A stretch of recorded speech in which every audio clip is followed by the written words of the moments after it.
तो जय श्री कृष्णा, जय सिया राम, जय श्री राधे राधे, जय श्री महाकाल।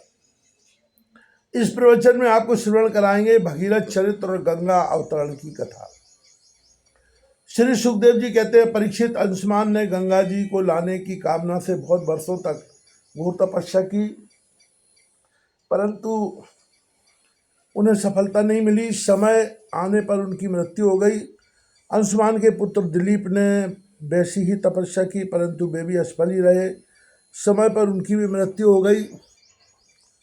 दिलीप के पुत्र थे भगीरथ। उन्होंने बहुत बड़ी तपस्या की। उनकी तपस्या से प्रसन्न होकर भगवती गंगा ने उन्हें दर्शन दिया और कहा कि मैं तुम्हें वर देने के लिए आई हूँ। उनके ऐसा कहने पर राजा भगीरथ ने बड़ी नम्रता से अपना अभिप्राय प्रकट किया कि आप मृत लोक में चलिए। गंगा जी ने कहा, जिस समय मैं स्वर्ग से पृथ्वी तल पर गिरूं उस समय मेरे बेग को कोई धारण करने वाला होना चाहिए। भगीरथ, ऐसा न होने पर मैं पृथ्वी को फोड़कर रसातल में चली जाऊंगी। इसके अतिरिक्त इस कारण से भी मैं पृथ्वी पर नहीं जाऊंगी कि लोग मुझ में अपने पाप धोएंगे। फिर मैं उस पाप को कहाँ धोऊंगी भगीरथ, इस विषय में तुम स्वयं विचार कर लो।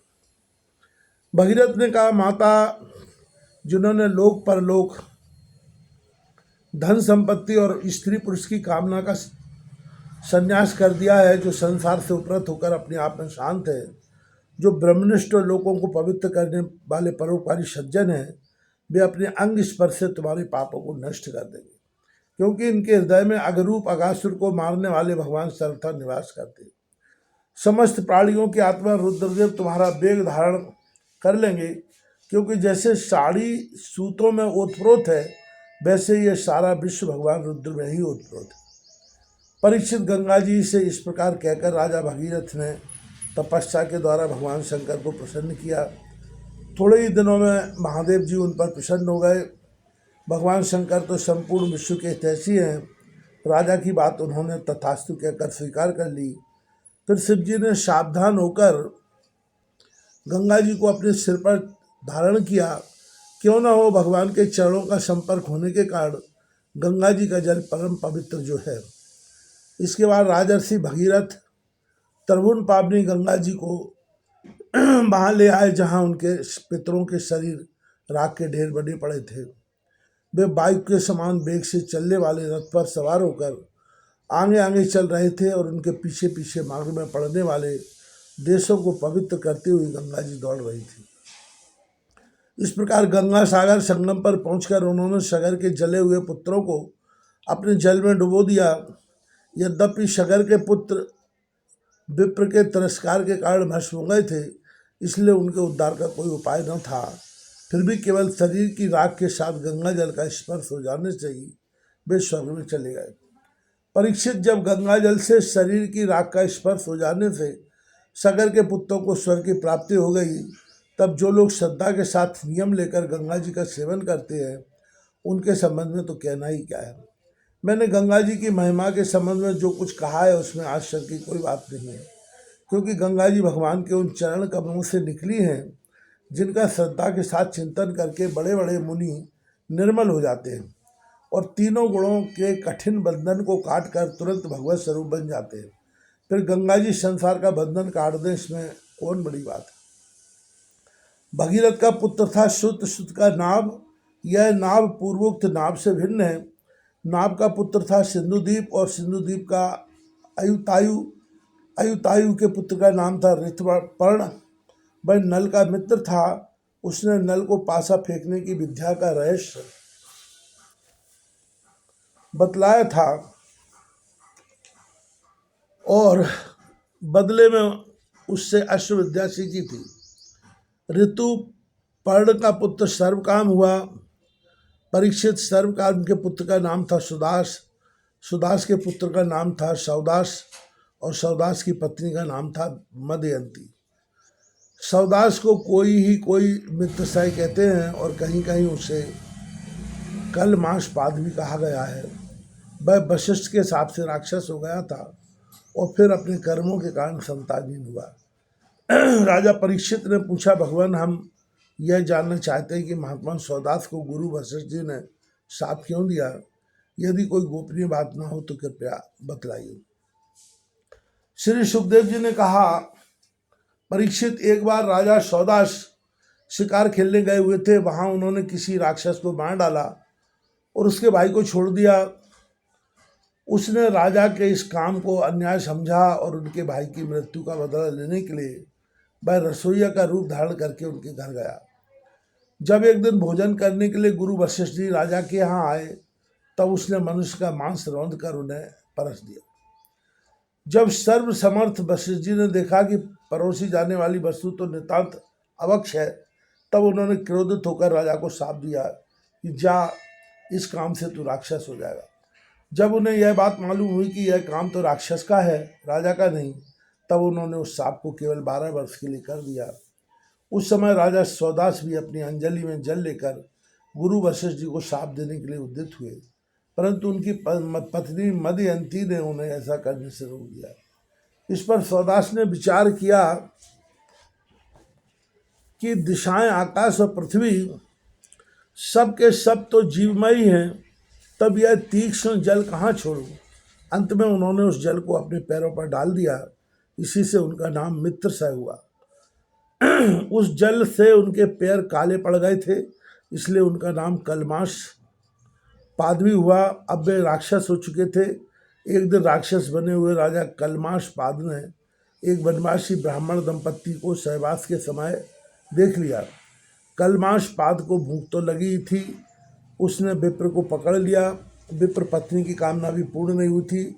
उसने कहा, राजन, आप राक्षस नहीं हैं, आप महारानी मदयंती के पति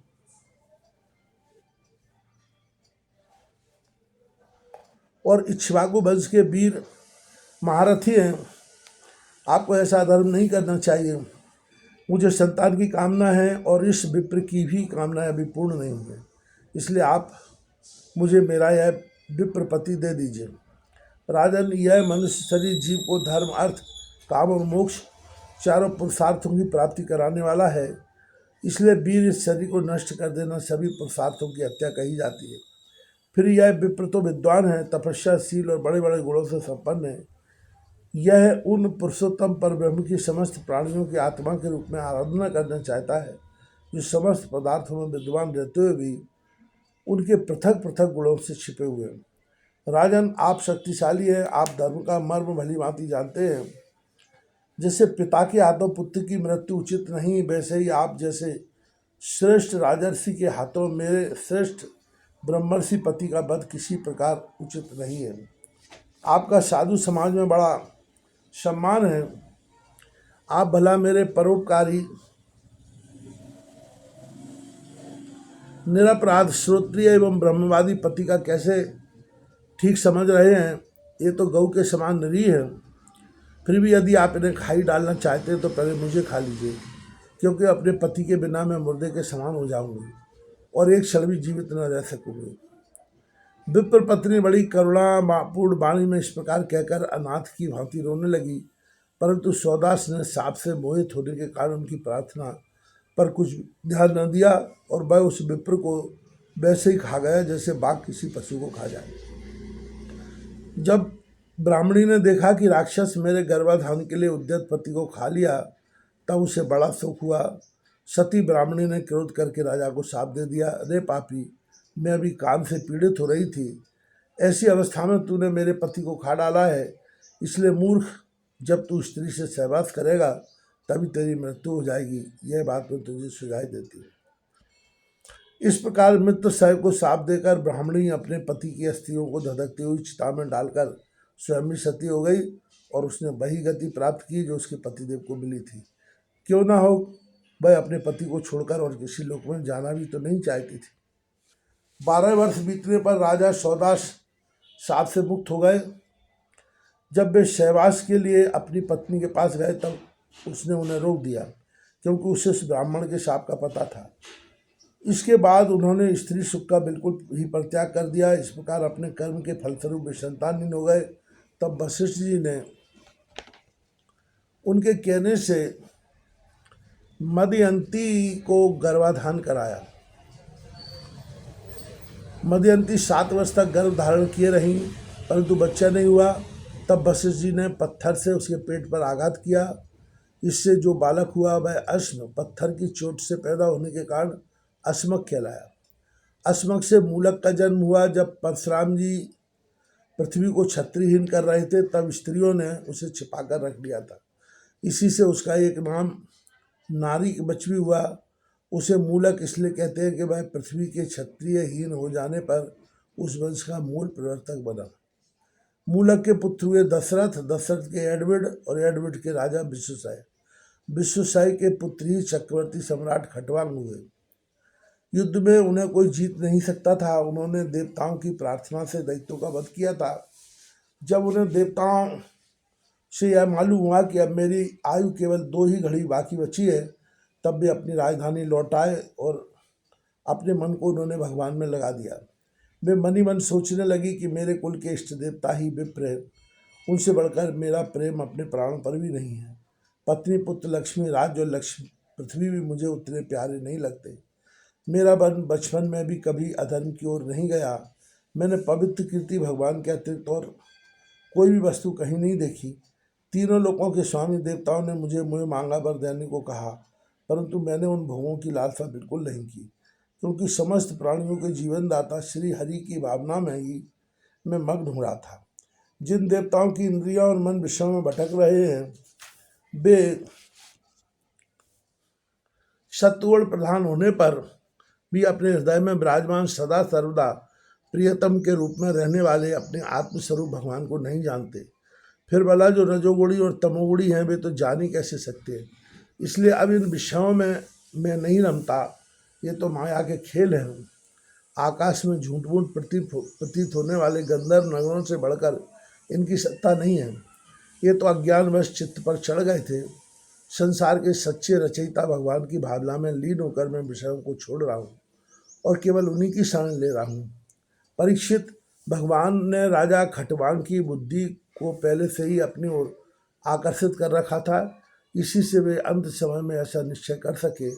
अब उन्होंने शरीर आदि अनात्म पदार्थों में जो अज्ञान मूलक आत्मभाव था उसका परित्याग कर दिया और अपने वास्तविक आत्म स्वरूप में स्थित हो गए। वह स्वरूप साक्षात परब्रह्म है। वह सूक्ष्म से भी सूक्ष्म शून्य के समान ही है, परंतु वह शून्य नहीं परम सत्य है। भक्तजन उसी वस्तु को भगवान वासुदेव इस नाम से वर्णन करते हैं।